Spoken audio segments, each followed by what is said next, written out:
Pierre Dumaine dies, leaving behind 2 adult children. She said, I just had the hospital pull the plugs on Dad. What do you think? And I said, you should have had it done months ago.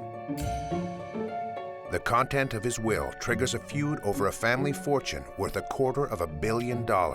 I have Dumaine blood running through my veins just as much as Susie and Peter, and I should have a right to inherit that money.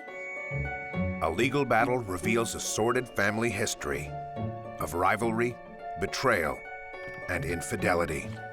My grandfather had an illegitimate child? I've never heard that. Well, here I am, a living abortion.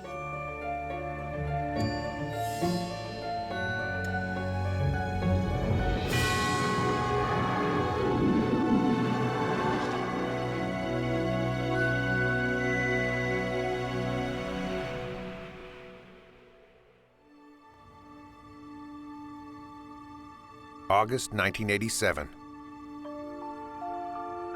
Pierre Dumaine dies at the age of 75. He was a prominent member of a wealthy New England textile dynasty. The Dumaine estate and family trust is valued at $250 million. Pierre, a widower, leaves behind his 2 children, Susie and Peter. My sister called me at work, and I knew exactly what she had to say.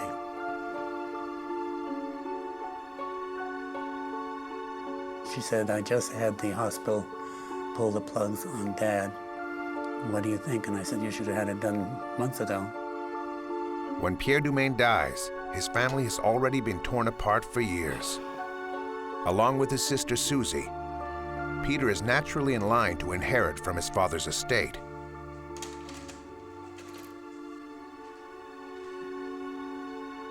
But when Pierre delivers his last wishes in a pre-recorded speech, his children are in for a surprise. He didn't leave me a thing. The only thing that I got, and my sister stole it from his house, was my grandfather's silver cigarette box. But the biggest revelation is yet to come. One that will trigger a legal battle over a $250 million trust that was originally established by Pierre's father, Frederick Christopher Dumaine. My grandfather, F.C. Dumaine, was a self-made man. He came from very poor parents.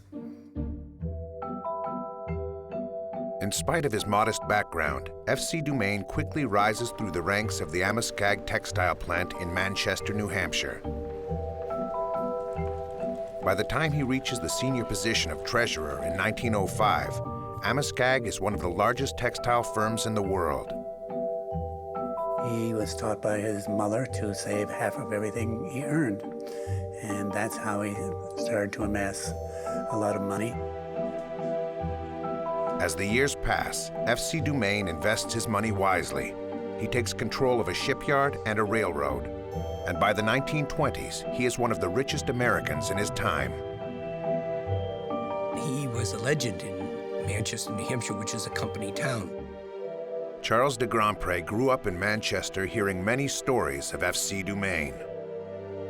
The Amoskeag Manufacturing Company was personified by the old man.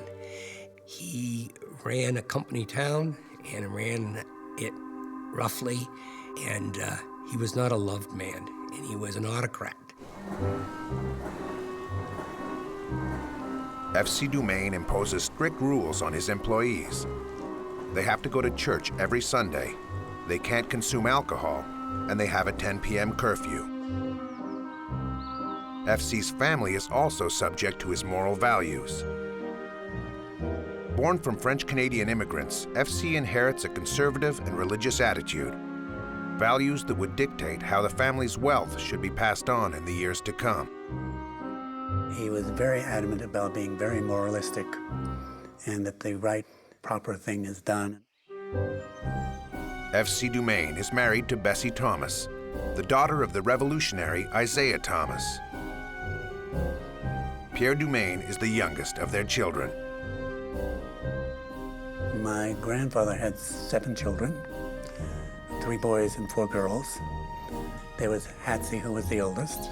There was Betty, and then there was Uncle Buck, Then there was Aunt Harriet. Then there was Aunt Cordelia. Then there was Uncle Chris. And then my father. But Bessie's liberal values would soon clash with FC's conservatism. She was in every society thing that was going on at that point. And then when the women's suffragette came, of course, my grandmother, Bess, being of strong nature as she is, was all for it, and even marched down with flags saying for women's votes and stuff. I think my grandfather was a little chagrined about it. But he loved her so much that he sort of let her do what she wanted to. But the spouses' conflicting values proved to be too much. In 1919, Bessie divorces FC, leaving him to raise their children.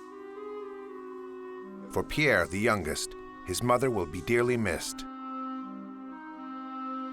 FC becomes his sole parental figure, an imposing, authoritative father. I think my father, Pierre, respected his father, maybe was intimidated a little bit by him. He would be the type that would push you up against the wall to see how fast you would come down fighting, and the quicker you came down, the better he liked it.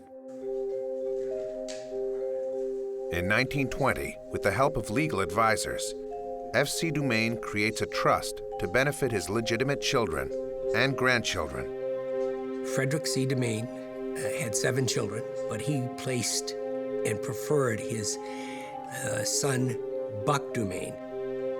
FC's eldest son, Buck, is designated head of the trust. This entitles him to dictate how the proceeds of the multi-million-dollar trust shall be distributed to the Dumaine family members. In other words, Buck has sole control over his siblings' income. The power he gave Buck was bound to upset his siblings. Usually a trustee is given the power to pay equally amongst the children. But Buck had extraordinary powers over the trust, had the power to stop income.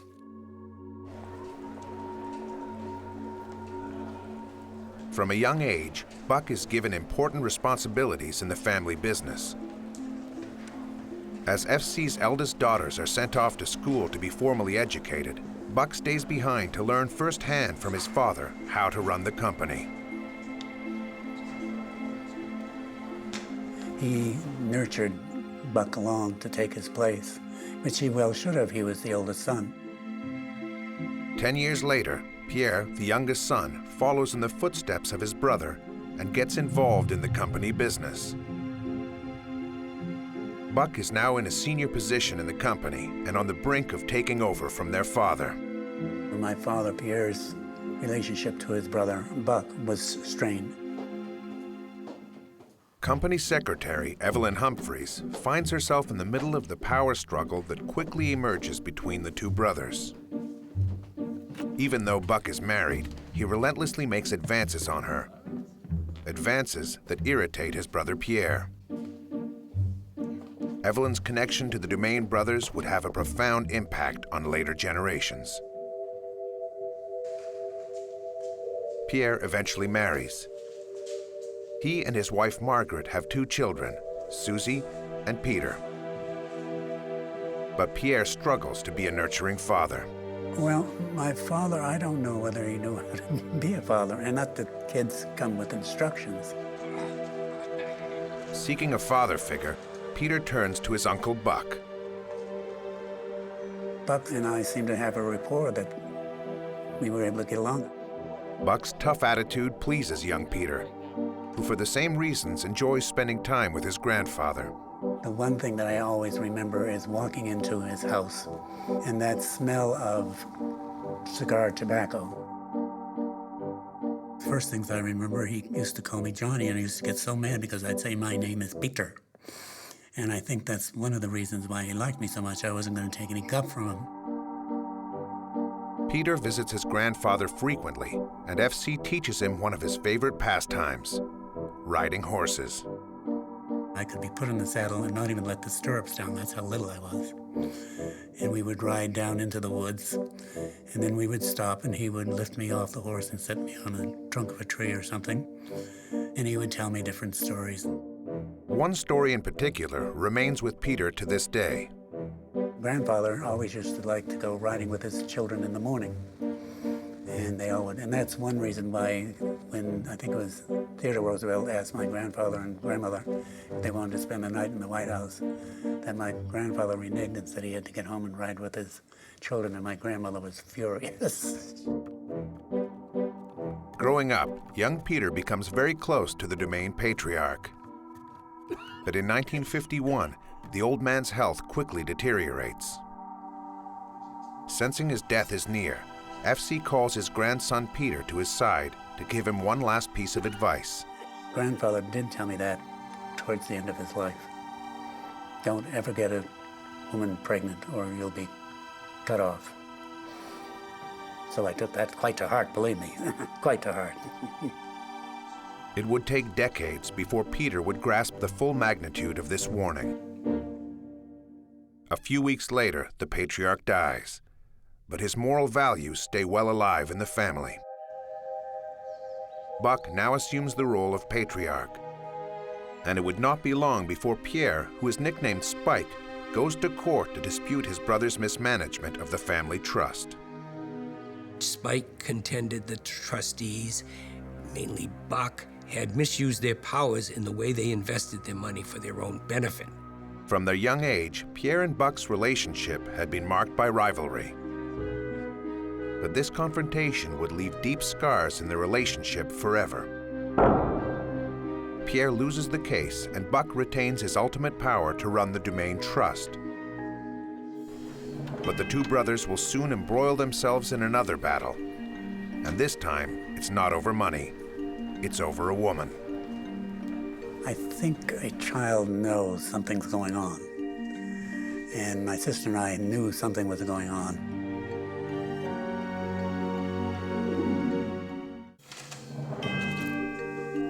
Pierre Dumaine dies, leaving behind a multi-million-dollar trust and 2 adult children. But a mysterious woman is about to come forward to claim what she says is rightfully hers. 1,000 miles south of Manchester in the state of Alabama, 21-year-old Elizabeth Charney is pregnant with her second child. She's broke and already struggling to provide for her first son, AJ. I worked really hard to raise my children, and making a living. Growing up was really hard for them, but they knew what it was to eat. We used to call it potato soup. It was just potatoes and water. Elizabeth was brought up by adoptive parents. Now in her 20s, she informs them of her wish to know more about her biological parents. I said, I just really want to know my background so that I can pass down some of my natural self to my children. When Elizabeth contacts the lawyer who handled her adoption, she learns that her call had been expected for years. Apparently, my natural parents had also contacted him, and the lawyer sent me their letters.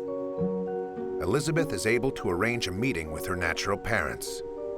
The reunion takes place a few days later at a motel in Birmingham, Alabama. I remember being so nervous, but calm at the same time.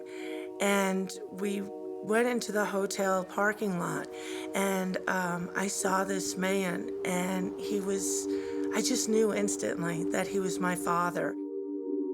Elizabeth's natural father is Pierre Spike Dumaine, and her mother is the former company secretary, Evelyn Humphreys. The same Evelyn Humphreys that Pierre's older brother Buck had pursued years earlier. As their daughter was growing up in Alabama, Evelyn and Pierre had finally become husband and wife. They met at some motel someplace, and somebody told me as she and whoever was with her were walking down the driveway to the motel, she was bouncing up and down saying her father loved her, her father loved her, her father loved her, etc., etc. My mother, Evelyn, I think was more nervous that very day. She gave me a necklace, an amethyst necklace that her mother had made for her I just knew that they loved me and I loved them like no years had ever passed.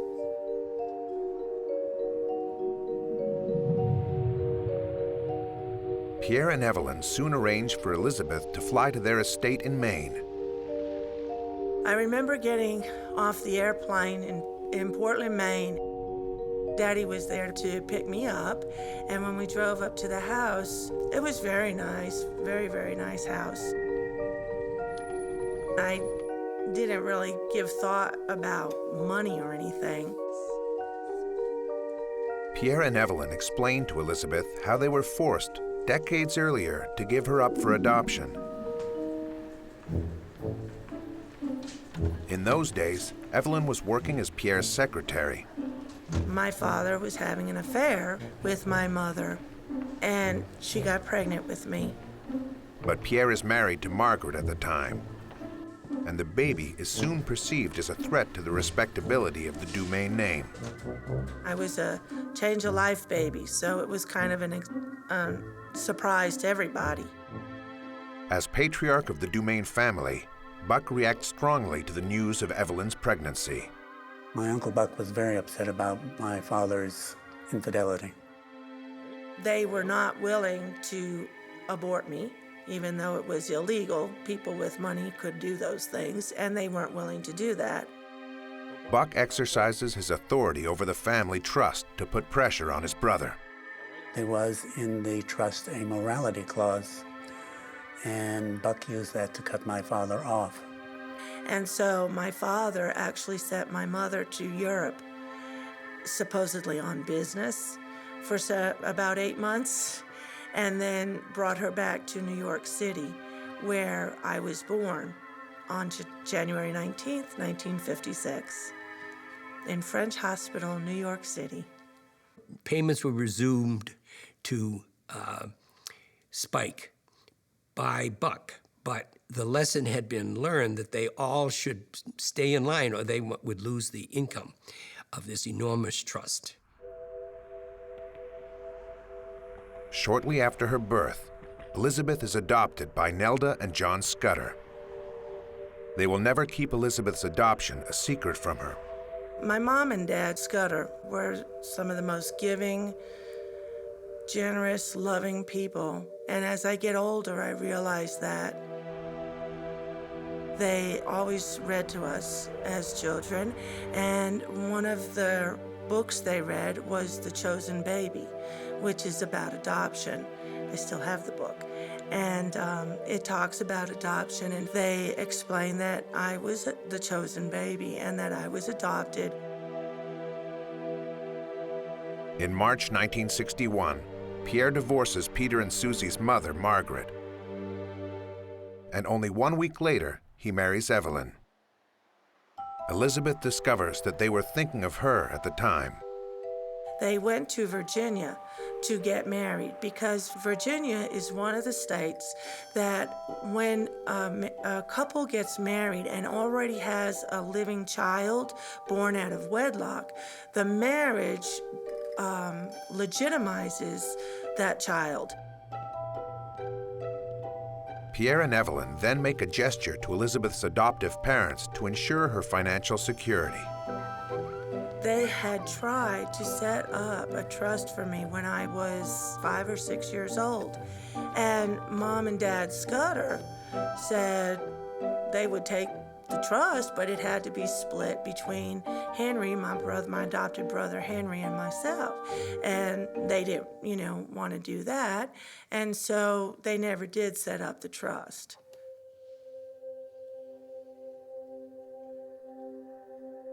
Meanwhile, Evelyn continues to hold vigil for her lost baby girl. My dad, Pierre, said that every year on my birthday, Evelyn would go into her room and go into a depression for several days. I can't imagine giving up a child. Through the lawyer who handled the adoption, Pierre and Evelyn continue to keep constant tabs on Elizabeth.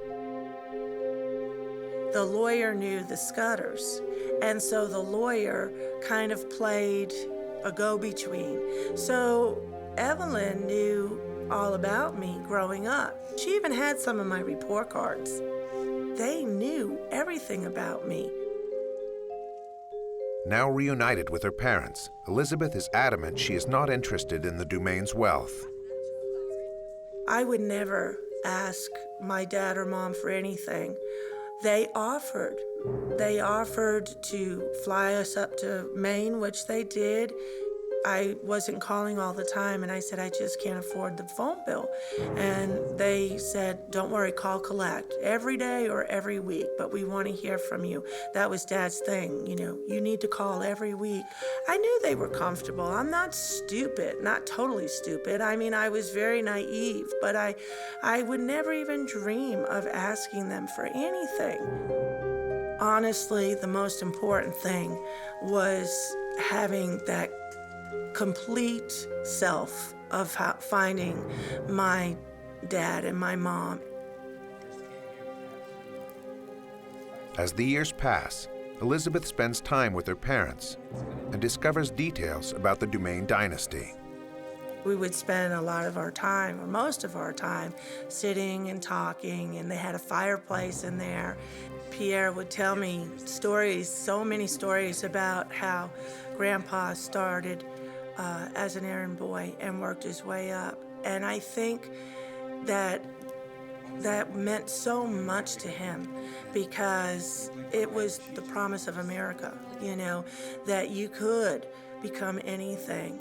And I always grew up, I think my dad, Scudder, and Mom, Nelda, also raised me up believing that there were endless possibilities in your life. You could do anything.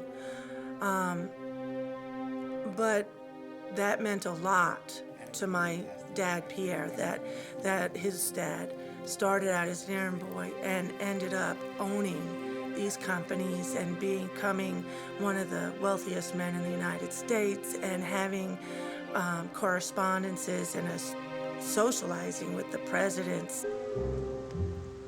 Pierre slowly starts to involve his newfound daughter in family gatherings.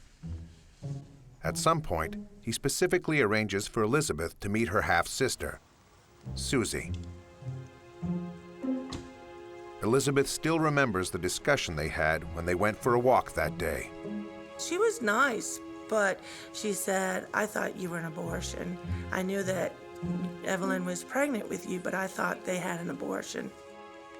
And I said, well, here I am, a living abortion. I just didn't pay any attention to it. I just thought that was her way of being surprised that she knew I existed.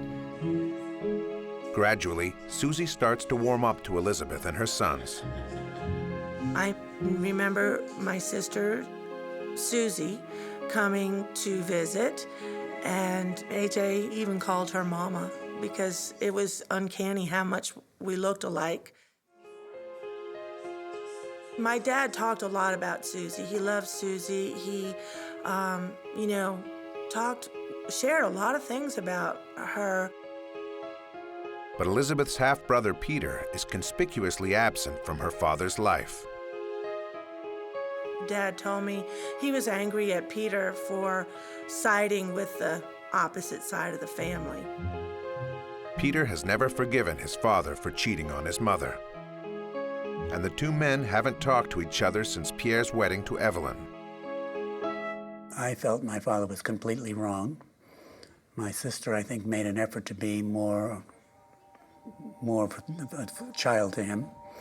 And she did stay friendly to him throughout all of this stuff, but I just did not think that he did the right thing by my mother and the family.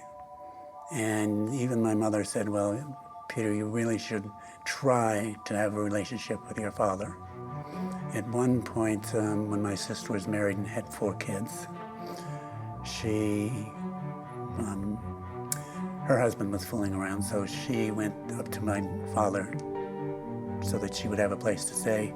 And he told her that she could not stay, that he did not have enough money to take her in. And she called me from Maine, telling me what happened, and I said, get yourself over here. At least we can all sleep under a roof. And while she was coming over, I said to my wife, Nancy, I said, as far as I'm concerned, my father has just passed away. No father should put his children out, no matter if he has no money or has no roof over his head. He should always take them back in. So I never talked to my father after that. But the long-lasting dispute with his son eventually leads Pierre to rewrite his will. In a recorded message intended for his family, he explains the details of his last wishes.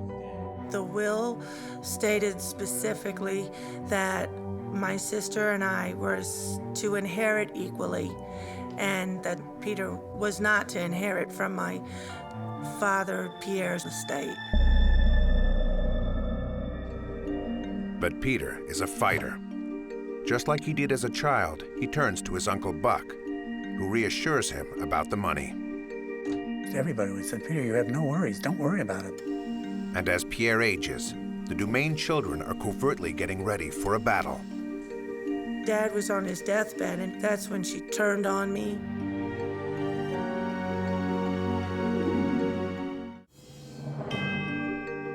Elizabeth Charney has been reunited with her biological parents, Pierre and Evelyn Dumaine, for more than 10 years.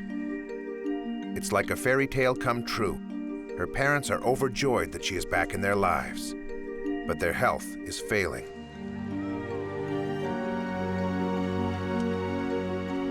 In January 1987, Elizabeth's parents come to visit her and her sons. It will be the last time Elizabeth sees her mother, Evelyn. The sad thing was that on the way home, my mom, Evelyn, had a heart attack. I never forget that because we had celebrated my 30th birthday together, and I was supposed to go visit again right after or near my 31st, and she died. We had her funeral in the spring. I remember they said the Psalm 17. That was her favorite Bible verse. At her mom's funeral, Elizabeth starts to feel like she's truly one of the Dumaines. Daddy had one of the limousine drivers take me to the airport. He had given me one of Mom's mink jackets. And so here I am in this limousine with a mink jacket, and I'm thinking, boy, do I feel like a movie star now. Elizabeth realizes she may soon be able to enjoy a much more comfortable life. She's an heir to her father's family fortune, and his health is deteriorating. After Evelyn died, he was brokenhearted, but he was also sick. Soon after Evelyn's death, Pierre has a heart attack. For days, a life support system is all that keeps him alive. Susie is the only sibling at his bedside. I called her to find out my dad's condition while he was still in the hospital.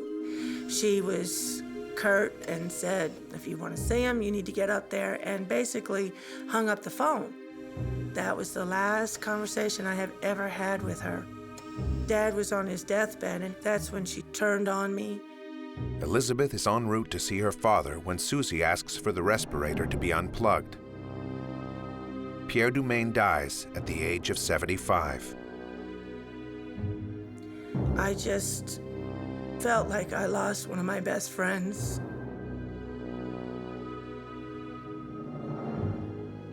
After her father has taken his last breath, Susie calls her brother Peter to break the news to him. Despite a lifelong estranged relationship with his father, Peter tells his sister he'll be at the funeral, just to make sure his dad is dead and buried in his casket.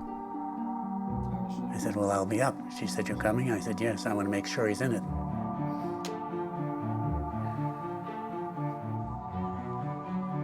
At her father's funeral, Elizabeth meets her brother Peter for the first time. She came racing at me with her arms open, saying something to the effect, oh, my long-lost brother. And just as she got to me, I ducked away from her, moved over to my sister, and I said, I don't think so. He was just very clear. He didn't accept me, he didn't recognize me, and he didn't want me there. Susie also turns a cold shoulder to Elizabeth. You know, she didn't want to talk, and I didn't know what was going on. Susie is finally revealing her true feelings about her half-sister.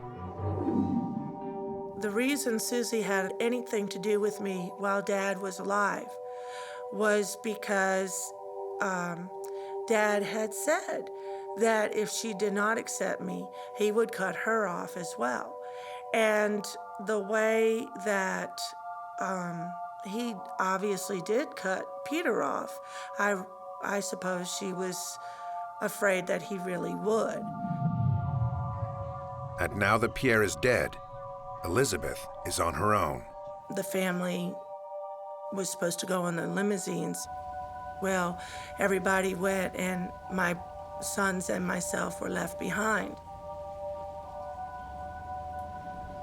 Elizabeth and her sons hitch a ride to the church in a pickup truck. I guess I was a little hurt, to be honest with you. During the funeral service, I remember one of the uncanny things was that the flowers fell off Daddy's casket. Bang, boom, bang. And all of a sudden, the blanket of roses slid onto the floor with a lot of noise. And I nudged my sister. I said, "I told you he wasn't in it." And I remember saying, "Well, he's not very happy today."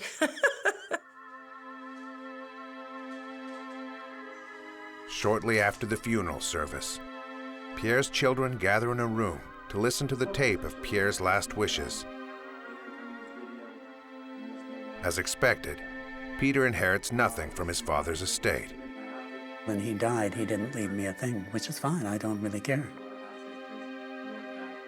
But Elizabeth and Susie are both named in the will. The tape said basically that he didn't want us kids to fight. Now, what that was pointed at, I don't know. I think he probably realized that all of us being very strong individuals would probably start fighting over what we got out of his estate. After it was played, I turned to my sister and I said, "That's it, let's go." So I have no comment on it other than that it was played. I'm guessing, purely my guess, that it was pointed at all of us. Peter doesn't challenge Pierre's will, and Elizabeth and Susie get a check for $200,000 each. It's a fraction of the Dumaine family fortune, but more money than Elizabeth has had in her entire life. It was like I won the lottery. But like many lottery winners, Elizabeth is unable to handle her newfound wealth. I tried to do good things with the money, and the money went. It went very quickly. And you'd be surprised at how people come out of the woodwork. Elizabeth buys her ex-husband a car and hands over cash to her mother-in-law and needy friends. Within a year, she's blown her inheritance and is back to being broke. That's when she hears about the Dumaine Trust, the one that was established by Pierre's father, F.C. And a lawyer tells her that her father's last wishes might not have been completely fulfilled. In his will, it was stated that my dad wanted me to inherit from the trust. So that's what I was supposed to inherit too. The trust was equal to something like $250,000 a year for life. And I thought, wow, that's a lot of money. This explains why Peter doesn't care about his father's estate. With his sister Susie, he gets as much money every year from the Dumaine Trust. But why didn't Elizabeth get her share of this annual income? I should have a right to inherit that money for my children's sake. As the legal battle over the Dumaine multi-million-dollar family trust ensues, shocking family secrets are revealed. My grandfather had an illegitimate child? I've never heard that.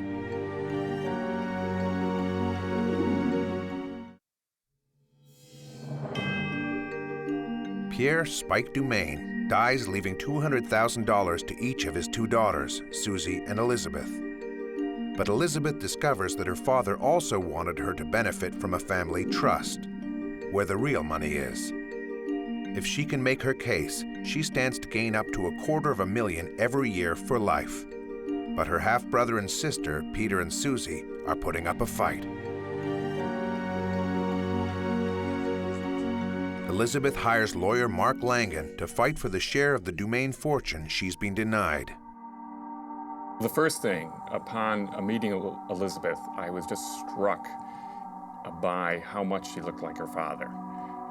She's very tall, and the genetic composition is just, very, very close. In my heart, I had that stubbornness. I always call it the Dumaine stubbornness, that if my father wanted me to inherit, there was no reason why, in my mind, that I shouldn't. The media get wind of the story and have a field day. The rich siblings versus the poor half-sister is sensational press. Peter and Susie hire lawyer Charles de Grand Prix to defend their reputation and fight for what they feel is rightfully theirs. Elizabeth Charney had gone on TV on one of the famous shows, Sally Jesse Raphael or something like that, and had spoken to People magazine and clearly painted a picture of my clients as the rich brothers and sisters who wouldn't let the poor, ugly half-sister in on their millions. When the media was getting the wind of the story, I think they all came to us from Geraldo, Sally Jesse Raphael, Oprah. I think, and I say this jokingly, I think Charles de Grand Prix purposely kept them away from me. As a matter of fact, de Grand Prix specifically asks his clients not to retaliate publicly to Elizabeth's assertions.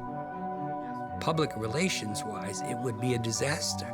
They would look like they were excluding from the trust assets a person who they acknowledged was probably their sister. They did not deny that she was a half-sister. They just said she wasn't entitled to benefit from this trust. In December 1990, the court hearings commence in F.C. Dumaine's former company town, Manchester, New Hampshire.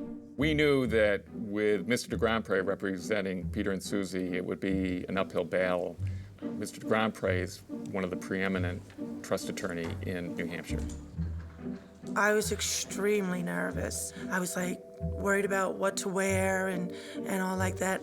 I just looked straight ahead, tried to have no expression. We have to go through those metal detectors. Well, our two lawyers, my sister, went through, and of course, when I went through, the alarms went beep, bop, boop, bop, bop, bop. So I had to stop, and it was my keychain.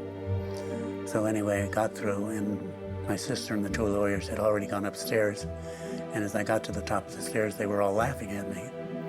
And I thought it was because I'm the one that usually gets stuck in these things. And I said, yeah, I got stuck in the thing. She said, no, you just came up the stairs with the Charney girl. So they said, we thought you had taken sides with her, being very funny, of course. I said, I hardly think so. It was very emotional. I was scared. I really felt alone. The case begins with a spectacular twist. Elizabeth's attorney, Mark Langan, claims that Pierre Dumaine was not the bad, cheating husband he appears to be. Langan informs the court that Pierre's wife at the time, Margaret, had in fact encouraged her husband to see Evelyn. Margaret had her own love interest, and it wasn't a man. Margaret had already fallen in love with her childhood friend.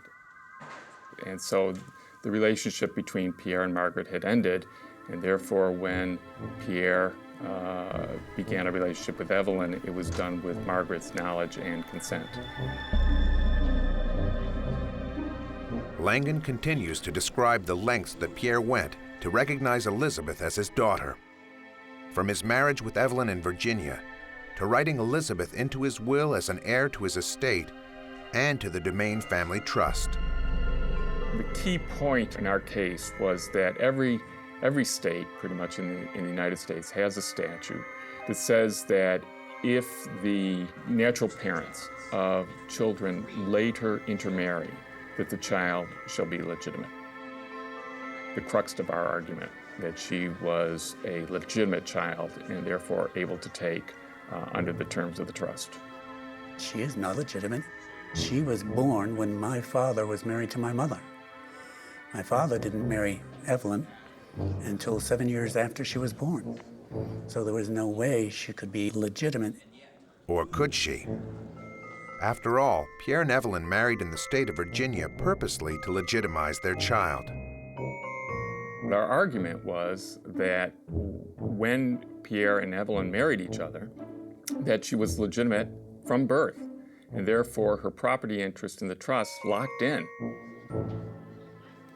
But Charles de Grandprix's key argument focuses on a totally different issue: the meaning F.C. Dumaine gave to the word legitimate.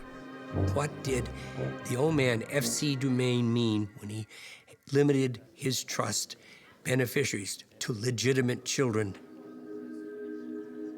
In a spectacular move, de Grandprix introduces the testimony of Frederick Meltzar, who was present when F.C. Dumaine drafted his trust in 1920.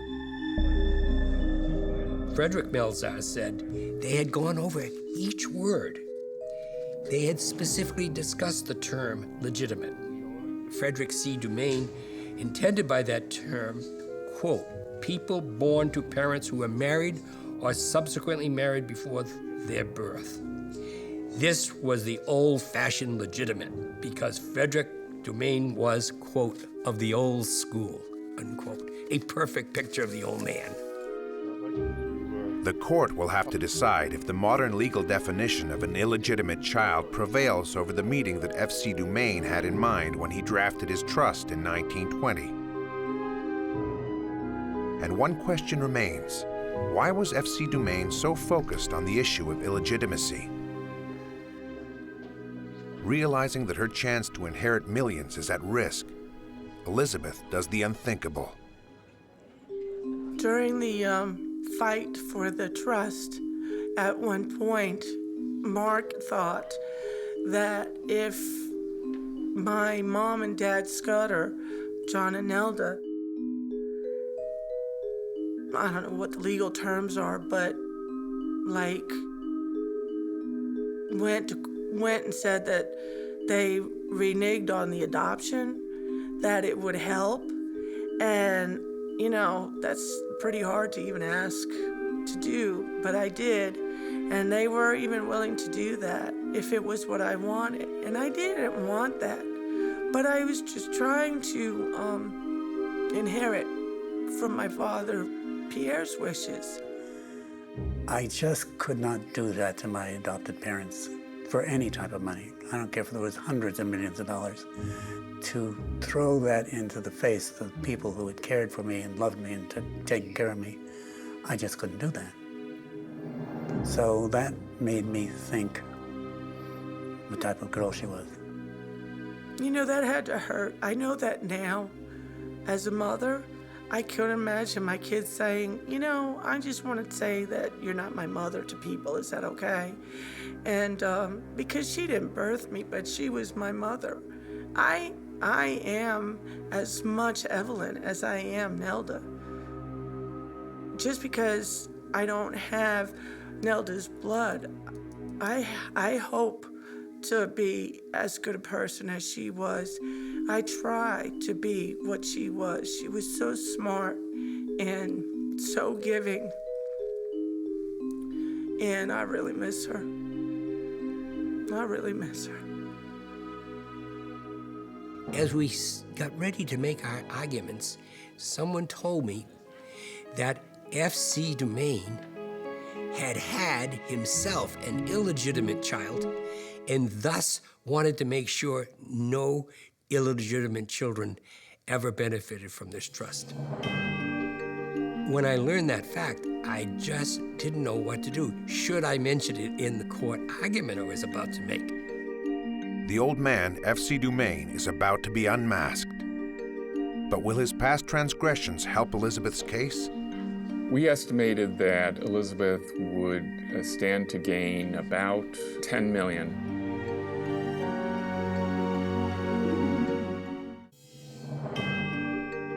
Pierre Spike Dumaine clearly states in his will that he wants his daughter Elizabeth to inherit from his father's multi-million-dollar trust. But Elizabeth's half-brother and sister argue that she is not a legitimate child of their father's, and therefore she's not entitled to inherit. When their lawyer is about to give his argument to the court, it's revealed to him that the old man, F.C. Dumaine himself, had an illegitimate child.